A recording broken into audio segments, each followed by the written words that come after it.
CNBC बाजार प्रस्तुत करता है crypto corner powered by coin DCX। Crypto corner में हमारे साथ आज जुड़े हैं ब्लू एस्टर कैपिटल के डायरेक्टर आशीष गोयल। आशीष जी नमस्कार, शुक्रिया साथ में जुड़ने के लिए। और सबसे पहले तो जिस तरह की वॉलेटिलिटी फिर से यहाँ पर लौटते हुए नजर आई है, अक्टूबर को ज्यादातर अक्टूबर कहा जाता है, लेकिन जिस तरह की मूवमेंट हमने आते हुए देखी है, आपको लगता है अक्टूबर इस बार कुछ डिफरेंट रह सकता है? देखिए, ये एक बहुत वोलेटाइल एसेट है एंड अक्टूबर डेफिनेटली वोलेटाइल है। आप सब लोग जानते हैं कि ग्लोबल न्यूज़ का फ्लो बड़ा डिफरेंट है एंड जिस स्पीड से और जिस स्केल पे आता है, वो सबसे पहले आपने देखा होगा कि क्रिप्टो करेंसी पे रिएक्शन दिखाई देता है, उसी के बाद फाइनेंशियल मार्केट्स में दिखाई देता है। तो नया एसेट क्लास है, इवॉल्विंग है, वोलेटाइल है, तो definitely crypto and news flow जो अभी चल रहा है इंडस्ट्री में वो बड़ा वाइब्रेंट है एंड बड़ा स्केर्स भी है। एब्सोल्युटली। आशीष जी, कई समय बाद 2025 में हमने एक चीज होते हुए देखी है, और वो ये कि जो ऑल्टरनेट एसेट क्लासेस हैं, यहाँ पर अब लोगों का ध्यान जाने लगा है। इक्विटी से हट के थोड़ा सा gold, silver, even platinum and absolutely cryptos, जहाँ पर बिटकॉइन, इथेरियम में लोग एक ऑल्टरनेट पोर्टफोलियो डाइवर्सिफायर ढूंढने लगे हैं। कैसे देखते हैं आप ये ट्रेंड? देखिए, जैसा मैंने कहा, ये एक नया एसेट क्लास है। कई दिनों से इसे डिस्कस किया जा रहा है। आज न्यूज़पेपर में रिपोर्ट्स भी काफी सारी है कि can we regard bitcoin as a digital gold. So काफी सारी बातें हैं। डेफिनेटली बिटकॉइन एक स्केर्स रिसोर्स है। ये डिसेंट्रलाइज है, गवर्नमेंट कंट्रोल नहीं करती, ना कोई सेंट्रल बैंक कंट्रोल करता है। इसमें काफी स्टोर है वैल्यू का। Market cap day by day crypto currency का बढ़ते जा रहा है। तो definitely there is lot of attraction, especially जो लोग टेम्पटेशन में आ जाएंगे कि क्विक पैसा कमाया जा सकता है, उनके लिए तकलीफ है। अदरवाइज अगर कोई लॉन्ग टर्म इन्वेस्ट करना चाहे, मीडियम टू लॉन्ग टर्म, तो उसके लिए काफी पोटेंशियल है। एब्सोल्युटली, नियर टर्म ट्रेडिंग से बचें और लॉन्ग टर्म इन्वेस्टमेंट करना यहाँ पर एक फायदे का सौदा रह सकता है। आशीष जी, किस तरह का डिसिप्लिन, कैसा निवेश, कितना आपके पोर्टफोलियो में इसको हिस्सा दिया जा सकता है? देखिए, इन्वेस्टर को बेसिकली थोड़ा कॉन्सेप्ट को समझना होगा और 5 से 10% अपने पोर्टफोलियो का, अपने इन्वेस्टमेंट का अलोकेट करेंगे तो बेहतर रहेगा। थोड़ी बहुत रिसर्च क्रिप्टो करेंसी और टोकन्स पे बहुत जरूरी है। कई लोग हमसे पूछते हैं crypto buying and selling legal है या नहीं है। ये परफेक्टली लीगल इंस्ट्रूमेंट है, आप बिल्कुल बाय सेल कर सकते हैं। आपके पोर्टफोलियो को थोड़ा सा डाइवर्सिफाई कीजिए। बिटकॉइन, इथेरियम, काफी सारे ETF एंड स्टेबल कॉइन्स भी अवेलेबल हैं। सबसे इंपॉर्टेंट है निवेशक के लिए कि एक राइट और सेफ प्लेटफॉर्म चूज करना, और वॉलेट का सिलेक्शन भी बहुत इंपॉर्टेंट है। हम्म। आशीष जी, क्योंकि आपने वॉलेट्स की यहाँ पर बात की ही है, उसके बारे में अगर कुछ और विस्तार से बता सकें, क्योंकि जब हम एक्सचेंज पे कारोबार करते हैं तो एक्सचेंज हमारी होल्डिंग करता है।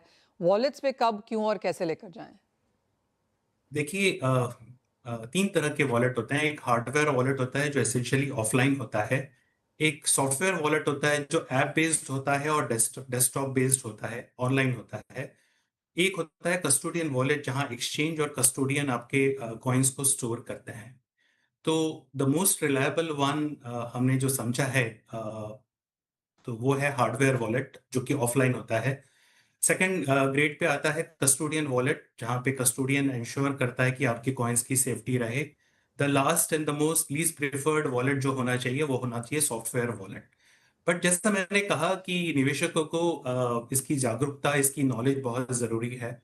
टाइम टू टाइम हम लोग भी काफी सारे प्रोग्राम ऑर्गेनाइज करते हैं, क्रिप्टो कनेक्ट प्रोग्राम करते हैं हम ब्लू एस्टर कैपिटल के अंडर में। तो ऐसे प्रोग्राम अटेंड करके आप अपनी नॉलेज को एक्सपांड कीजिए।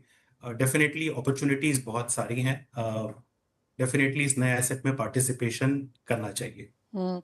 आशीष जी, जहां तक खरीदारी की बात है, और क्योंकि यहाँ पर करीबन 18-20 हजार क्रिप्टोज हैं, टोकन्स हैं इंडिया में जिसमें आप निवेश कर सकते हैं, उसकी संख्या ऑफ कोर्स काफी कम है, लेकिन उसके बावजूद भी अगर कोई नया निवेशक है तो उसे क्या लेना चाहिए? देखिए, कॉइन्स मल्टीपल हैं, एट कॉइन्स मल्टीपल हैं। जैसे आप समझने की कोशिश करें तो बिटकॉइन 2004 में लॉन्च हुआ था, तो करीब 21 साल हो चुके हैं। इथेरियम 2013 से अवेलेबल है। बिल्कुल स्टेबल कॉइन्स मल्टीपल नंबर्स में हैं, और कई स्टेबल कॉइन्स तो करीब 10% का एनुअलाइज रिटर्न भी ऑफर करते हैं। तो मेजर होल्डिंग आपकी 60% वेल स्टैब्लिश क्रिप्टो कॉइन्स में होनी चाहिए, और 20 to 30% आपकी मॉडरेट होल्डिंग होनी चाहिए एल्ट कॉइन में, BNB में, सोलाना में। ये मल्टीपल कॉइन्स अवेलेबल हैं। और स्मॉल मतलब आपकी 10% होल्डिंग इमर्जिंग टोकन्स में भी हो सकती है। बट फोकस आपका टॉप 20 कॉइन्स जिसमें वॉल्यूम्स है, मार्केट कैप है और इंडस्ट्री पार्टिसिपेशन है, दैट इज वेरी इंपॉर्टेंट। हम्म आशीष जी, एक फाइनल सवाल यहाँ पर, और जिस तरह से बाजार अभी भी यहाँ पर रेगुलेशंस का इंतजार कर रहा है, यहाँ पर आप हमारे दर्शकों को या इन्वेस्टर्स को क्या बोलना चाहेंगे? देखिए, क्रिप्टो मार्केट फुली रेगुलेटेड आने में, इंडिया में आने में कुछ समय लग सकता है। डेफिनेटली हमारे यहाँ कई एक्सचेंजेस लाइव हैं, ग्लोबल मार्केट्स में मल्टीपल एक्सचेंजेस अवेलेबल हैं। अगर आपकी स्ट्रैटेजी डिसिप्लिन है, आप रेगुलर बैलेंसिंग करते हैं, रिव्यू पोर्टफोलियो करते हैं, कंटिन्यूस स्टडी करते हैं, अपने रिस्क टॉलरेंस के हिसाब से एडजस्ट एक्सपोजर करते हैं, तो क्रिप्टो में निवेश करना डेफिनेटली एक एडवांटेजियस है। हम लोग ब्लू एस्टर कैपिटल में एक हेज फंड है, हमारा वेल रेगुलेटेड फंड है। अगर डाइवर्सिफाइड नॉलेज आपको जरूरत है तो we can help you in multiple ways. Ashish Goyal ji, बहुत शुक्रिया साथ जोड़ने के लिए। और जैसे आपने कहा, आप ब्लू एस्टर कैपिटल के थ्रू यहाँ पर काफ़ी सारा क्रिप्टो में काम करते हैं, और आपने वो सारी इन्फॉर्मेशन, नॉलेज अभी हमारे व्यूअर्स के साथ यहाँ पर शेयर करी है, इसके लिए बहुत शुक्रिया। CNBC बाजार प्रस्तुत करता है crypto corner, powered by coin DCX।